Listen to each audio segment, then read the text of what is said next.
What's going on, guys? I'm sure if you haven't been living under a rock and you see any sort of fitness content on YouTube, on social media of any sort, you've noticed that there's this huge trend called Natty or not. Natural, taking steroids, taking tren, are you taking testosterone? Are you just at TRT level or are you enhanced? Like all these different questions. Like, let me ask you something. Have you thought about maybe that's not really the problem? Maybe like that's the focal point, but like anything else, that's just the symptom at the end of the problem. I don't know if you've ever tried to think about it like that, but it's been crossing my mind a lot lately. Like, here's the thing, like, obviously, testosterone, taking steroids, these are all things that get you to the point that you are trying to get to exponentially faster. It's like running a car on red line instead of just at a normal pace, right? So obviously the body has all these other things that happen that are like super bad, like your hair starts to thin and your balls don't work anymore and like woohoo, right? So I was watching this video the other day though, and there was this Mike O'Hearn was commenting. It was basically a Natty or not by Kenny KO, and Mike O'Hearn was talking about, I understand that like this is your focal point, I understand that this is where you guys are looking at, but regardless of whether or not he's natural, the point that he begged was, have you ever thought that maybe it is possible to push yourself to the point that you're at the physique that he has at 50? And Kenny KO was like, well, like at 30, your testosterone starts to dip off.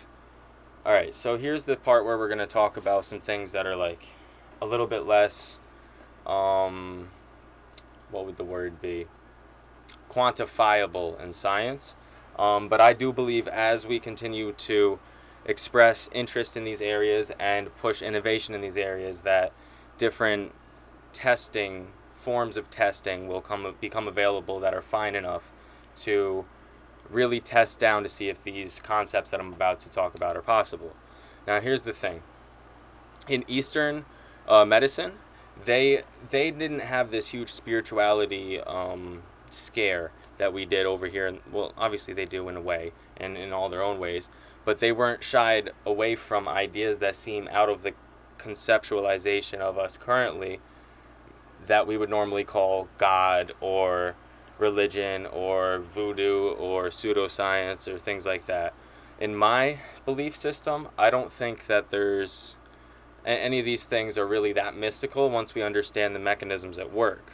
So that being said, what I believe is we're slowly programming our consciousness to program our body as we're living. So we have these set expectations of the way we think things are supposed to be and the way things are supposed to work. And we continuously remind ourselves about these expectations on these timelines, like your testosterone drops off by the time you're 30. And you literally seem to prep your body to get ready to do that by the time you're 30, and then it drops off and you're like, oh, look at that. But what if also, like, aging in general, if you look at like anything we consume to begin with, it's a toxin to our body. It has nutrients that we pull out of it, but it's a friction-full process for our body to even digest things, and it takes a lot of energy and it does damage, and we need to be able to be feeding our body the correct things to make sure that we maintain cellular rejuvenation. But as time goes on and we continue to disrespect our bodies by putting things in it that are really hard to break down. Imagine like a wood chipper trying to break down a huge stump, right? Like that's kind of like what it's like to fill your stomach with sugar. Now, over time, so another way to say it is by the time we're 30, our bodies have degraded so much that they're no longer as good at the current processes that they're running that we were better at when we were 15, 20, 25, right? So it's like, okay, that's cool. That makes sense. Obviously, at that point, like all the different glands in your body are going to be susceptible to this same mechanism, right? And of course, they're going to not release the hormones at the same secretion level that you were when you were younger, if this is the case. So what Mike O'Hearn was trying to say is, by just aligning with the idea that by the time you're 30, this is going to happen, like, and it's no other reason besides just this number of age, right? You're removing the possibility that you would still be able to accomplish things like a 15-year-old or a 25-year-old would in your 50s, Because if you don't even believe it's possible to keep a high level of testosterone up past the age of 30, you're not really going to try. You're not really going to try to figure out how to optimize how your body's running anyways. So what he's saying is, hey, maybe instead of focusing on, are these motherfuckers on trend, why don't we focus on how do we optimize our body through the best habits we can daily to create a situation where we'll have youth in our later years. I don't see how that's impossible. I mean, also, if you think about, going back to what I was saying a second ago about the degradation of the condition of your body through abuse, and the glands and all that, like, obviously that's going to be a big deal.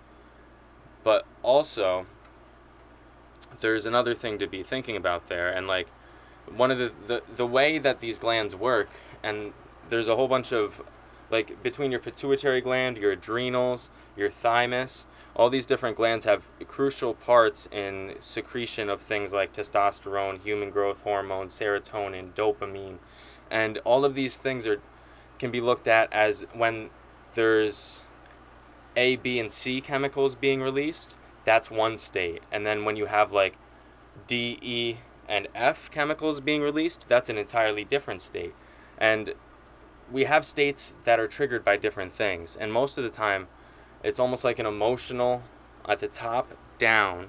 And what happens is we run into things in our life that create certain basis of emotion, like stress, like love, like happiness, like jealousy, like anger. These different types of things will create different neurochemical and actually hormonal states in our body.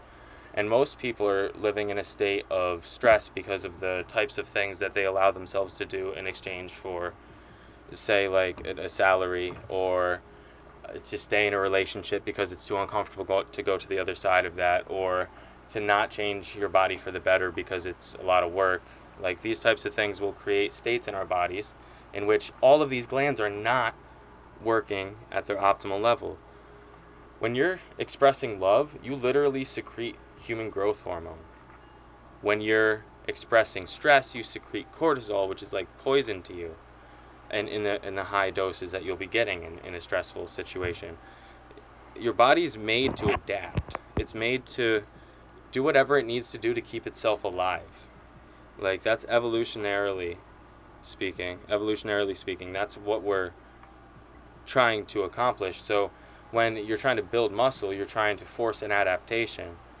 And you got to understand these mechanisms as a whole, from a hormonal point of view, a biological point of view, meaning cellular, like how do our cells get energy, and what can we do, what can we take, what kind of states can we create to optimize these different situations, right? Like something as simple as like taurine. Everybody thinks all these energy drinks are so bad for you, and like they're the fucking devil, right? Well, I would agree that downing 2 cans of Red Bull and then sitting on the couch and playing video games all night, that's not going to create the most optimal situation. However, like I was saying, the things in it are all tools and mechanisms that you can use to optimize your situations. Taurine penetrates the nucleus and creates holes in the cell, and what in the thermal part of the cell.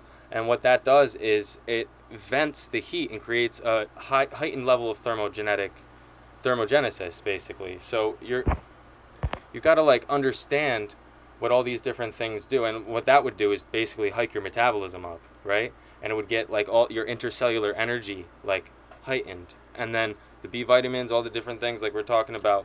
You want to create the optimal state for intercellular hydration, things like creatine, betaine, beta-alanine, an essential amino acid, right? What's an amino acid do? Well, it's one of the building blocks for a protein. So if you understand, I'm kind of just spitballing ideas here, but I think you understand where I'm going with it. It's like we're jumping to conclusions by trying to say, oh, steroids, like, oh, cool, bro, but like, do you really understand how all this shit works before you just like make that a hyper-focusing point? It's the same thing with like genetics. People think that they're doomed because they have bad, quote-unquote, genetics, right? and they're like, oh, I can't ever build the chest that I want, the delts that I want, whatever, because I just don't have a wide frame. Bro, did you know that if you take 30 deep breaths a day, it expands your rib cage like a lot, like inches, and makes you look wider?